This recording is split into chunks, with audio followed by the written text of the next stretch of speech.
ناصر نام کا کیا مطلب ہے؟ کیا آپ جانتے ہیں کہ ناصر نام کا کیا مطلب ہے؟ کس زبان کا لفظ ہے؟ اگر نہیں جانتے ہیں تو آئیے آج جاننے کی کوشش کرتے ہیں۔ ناصر ایک اسلامی مشہور نام ہے۔ ناصر نام کی ابتدائی تاریخ عربی زبان سے نکلتی ہے۔ ناصر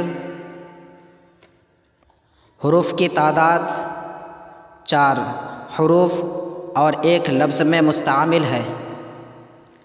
ناصر نام کا مطلب یہ ہے مددگار، مدد دینے والا، حضور کا ایک مبارک نام۔